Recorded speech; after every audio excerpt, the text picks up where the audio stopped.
Oui, c'est un exo. Voilà, donc c'est cet exercice que nous allons essayer de traiter ensemble. Et je vais envoyer, comment est-ce que vous appelez ça, le corriger. À la fin de la séance, je vais envoyer le corriger, ou du moins lorsque nous allons finir de traiter cet exercice. Alors, mais j'espère que vous avez au moins lu le cours, parce que le cours, si vous lisez le cours, ça sera très simple ou facile pour vous de comprendre ce que nous sommes en train de faire. Alors, donc, l'idée ici, c'est de traiter cet exercice. Voilà, c'est pas assez compliqué. Il y a 5 questions. On va commencer par une lecture. On va lire l'exercice, puis je vais expliquer et nous allons essayer de le traiter tous ensemble. D'accord?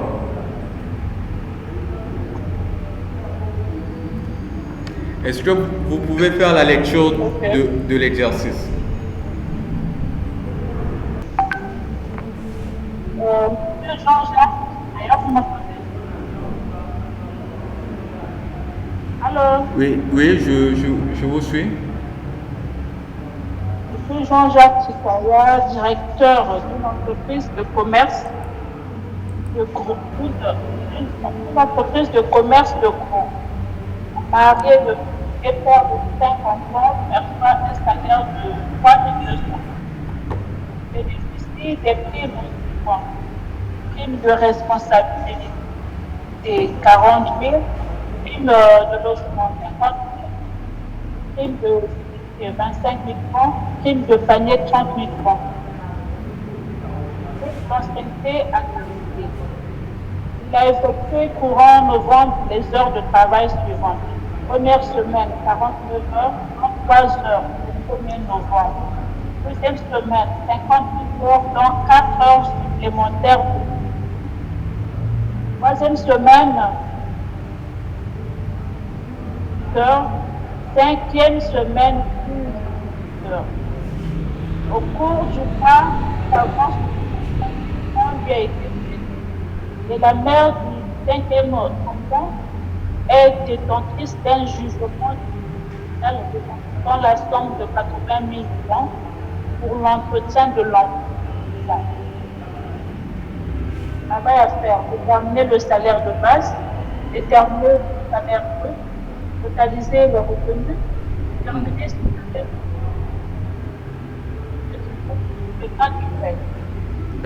D'accord, c'est très bien. Alors, est-ce que, en lisant l'exercice, est-ce que vous avez déjà une petite idée de ce que nous allons faire? Parce que la première question, ici, on nous demande de déterminer, on va dire, le salaire de base. D'accord? Et le salaire de base, c'est calcul. Non. Quelle est la formule du salaire de base?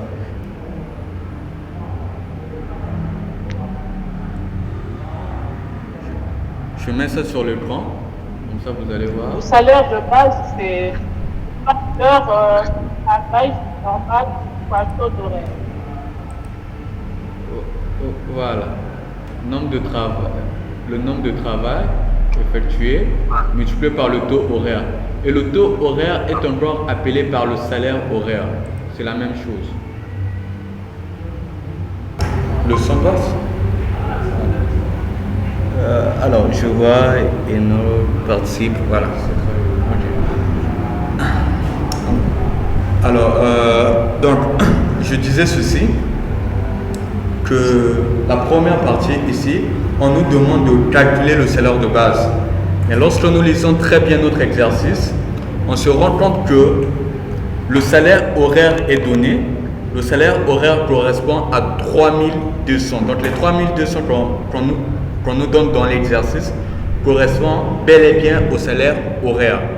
D'accord? C'est vrai que ce n'est pas vraiment dit de cette manière, mais c'est le salaire horaire, les 3200. Alors, autre chose, sachant que le salaire de base est égal au salaire horaire multiplié par le nombre d'heures, ce qu'il faut faire pour trouver le salaire de base, il faut déterminer le nombre d'heures effectuées par M. Chikaya au cours du mois de novembre. Donc nous avons déjà son salaire horaire et nous manque le nombre d'heures qu'il a effectué, le nombre d'heures normales bien sûr. Parce que lorsqu'on calcule le salaire de base, on ne tient pas compte des heures supplémentaires. Les heures supplémentaires seront calculées plus tard. Donc, il faut d'abord prendre compte en ligne de compte ce qu'on va appeler par les heures normales de travail, hormis les heures supplémentaires. Ok? On doit déterminer ce que vous appelez par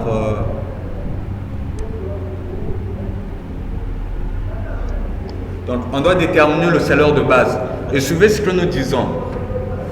Pour déterminer le salaire de base, le salaire horaire est déjà connu. Donc, ce qu'il faut faire, nous devons d'abord déterminer le volume horaire normal effectué au cours du mois de novembre. D'accord? Nous savons que la durée légale de travail par jour, elle est de 8 heures. Donc, 8 heures par jour. OK? Et donc par semaine, 8 heures par jour, mais nous savons qu'on travaille du lundi au vendredi, du lundi jusqu'au vendredi, ça nous fait 5 jours. Donc si on prend 8 heures par 5 jours dans la semaine, la semaine, le monsieur travaille pendant 40 heures. Est-ce qu'on se fait comprendre? Donc le monsieur travaille pendant 40 heures. Mais regardez l'exercice ici. Quand vous lisez très bien votre exercice, le monsieur a travaillé pendant 5 semaines. Donc la première semaine, il a travaillé pendant 49 heures. La deuxième semaine, le monsieur a travaillé pendant 58 heures. La troisième semaine, pendant 44 heures. La quatrième semaine, pendant 40 heures. Et la cinquième semaine, pendant 10 heures. D'accord? Alors, ici, ça c'est ce que ce sont les heures de travail de ce monsieur. C'est ce que nous avons essayé un peu de représenter dans ce tableau. La première semaine, le monsieur a travaillé pendant 49 heures. Deuxième semaine, 48 et 58 heures. Troisième semaine, 44 heures. Quatrième semaine, 40 heures. Cinquième semaine, 10 heures. Donc, si vous avez du mal à voir l'écran, signalez comme ça, voilà. Parce que quand je mets au tableau, j'ai comme l'impression que les gens, voilà, on ne voit pas trop bien ce qui est au tableau. D'où, j'ai déjà mis ça sur Word, comme ça, vous allez mieux voir ce que je suis en train de faire.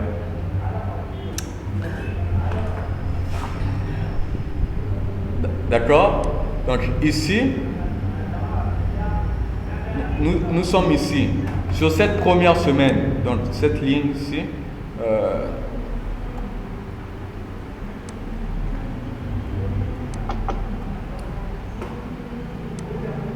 sur cette première semaine ici, nous avons les heures normales de travail par semaine, nous savons que c'est 40 heures. Donc, par semaine, normalement, il doit travailler pendant 40 heures.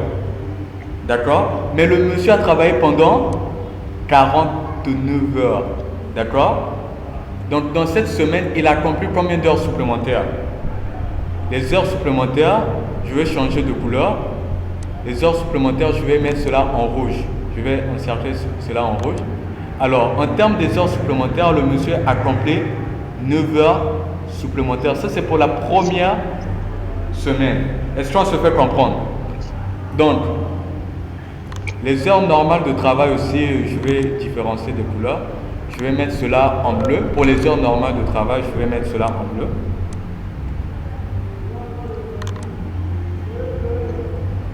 Je vais mettre plutôt en vert. Voilà. Pour les heures normales de travail, c'est en vert. J'encercle. Donc, pour notre première semaine, le monsieur a travaillé pendant 49 heures, dont 40 heures d'heures normales et 9 heures d'heures supplémentaires. Nous sommes d'accord. Le but pour nous ici, c'est de déterminer les heures de travail normales que ce monsieur doit effectuer. Alors, pour la deuxième semaine, ce monsieur a travaillé pendant combien d'heures? Pendant 58 heures. Voilà, 158 heures. Et les heures normales de travail s'élèvent à 40 heures. Les heures supplémentaires. Donc, pour trouver les heures supplémentaires, qu'est-ce qu'on fait? Donc, ici, de façon simple, j'abrège heures supplémentaires par HS. Donc, pour trouver ces heures supplémentaires, qu'est-ce que nous faisons? On prend les heures effectuées que je vais abréger par HE. Donc, nous prenons ces heures effectuées.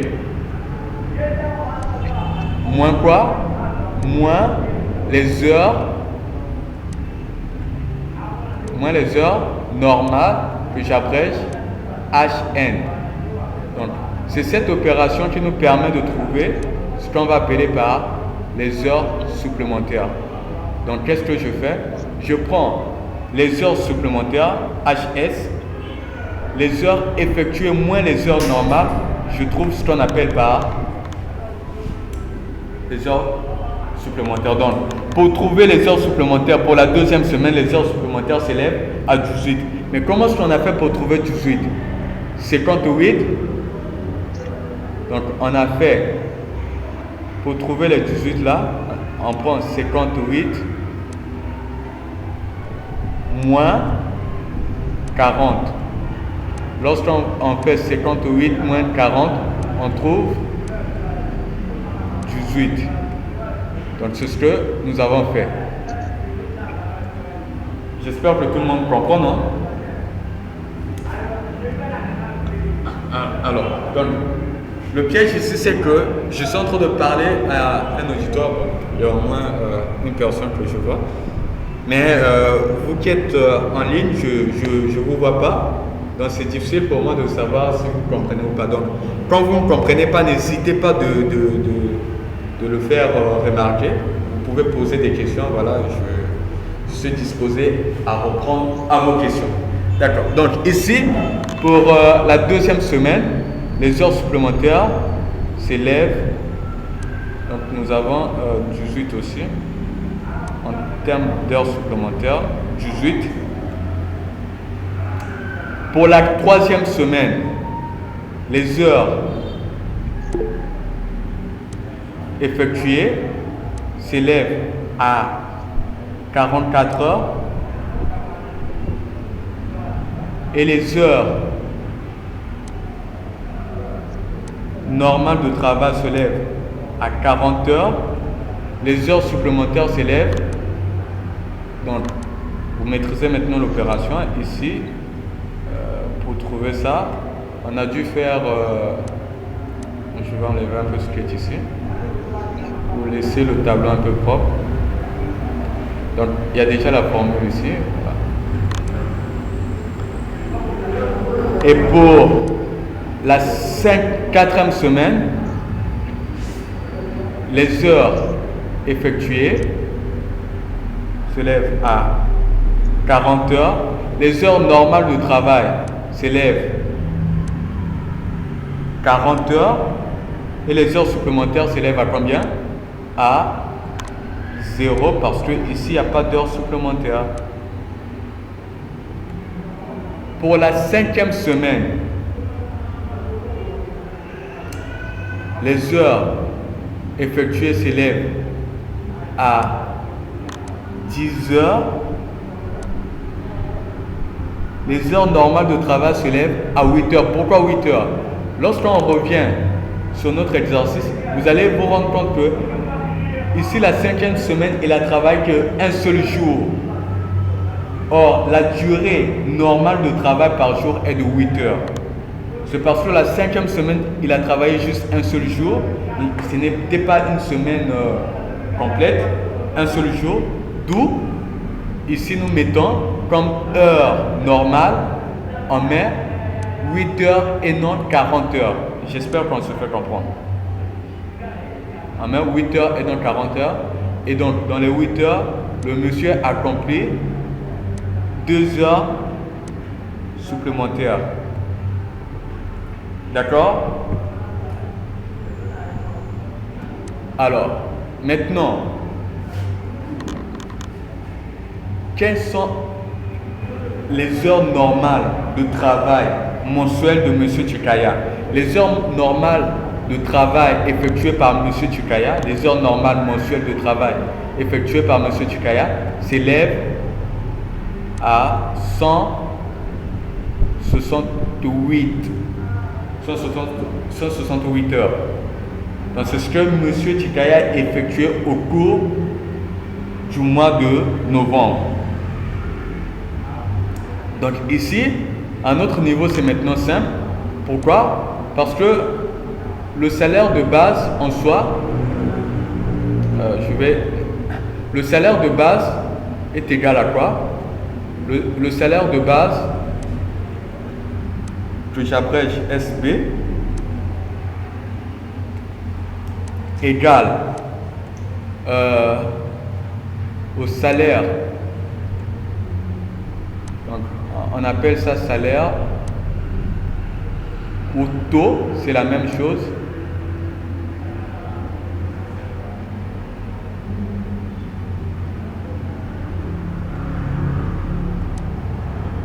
Dans certains documents, vous allez peut-être retrouver le nom de taux, mais ici nous allons plus utiliser salaire.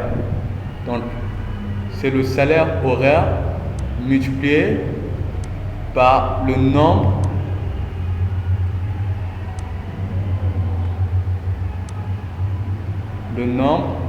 d'heures. Donc j'abrège H. H pour dire heure. Est-ce qu'on se fait comprendre? Donc, le nombre d'heures normales. Donc, le salaire de base égale à quoi? Le salaire horaire multiplié par le nombre d'heures normales. Ok? Or, notre salaire horaire est connu. Le salaire horaire chez nous, il est de combien?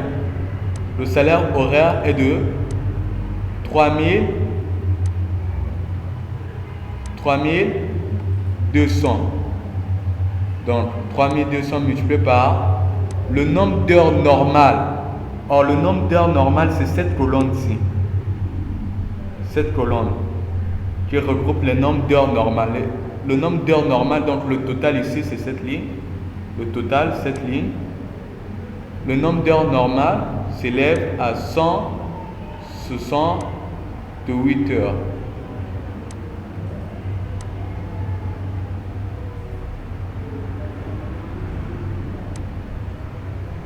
D'accord?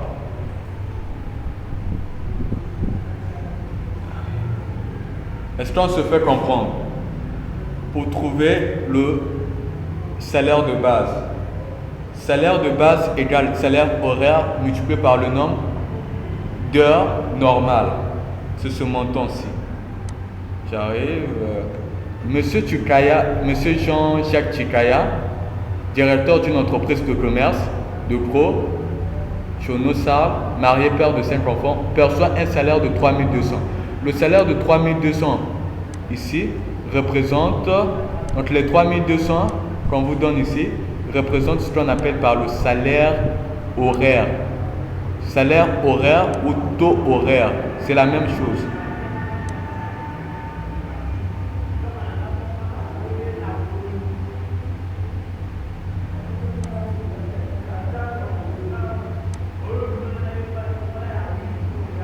Donc, retenez que les 3200 ici représentent le salaire horaire. Donc, nous avons déjà notre salaire horaire qui est de 3200. Mais nous devons juste trouver le nombre d'heures pour déterminer le salaire de base. Ok? Donc, c'est ce que nous sommes en train de faire. Alors, lorsqu'on on prend 3200 multiplié par 168 heures, nous trouvons 537 600. Donc on trouve 537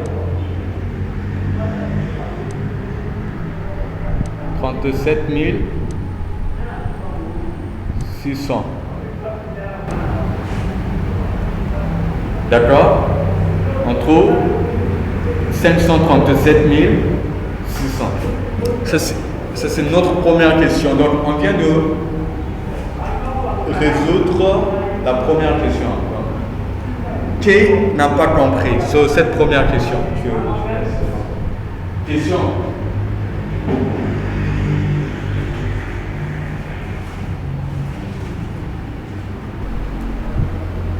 Repito.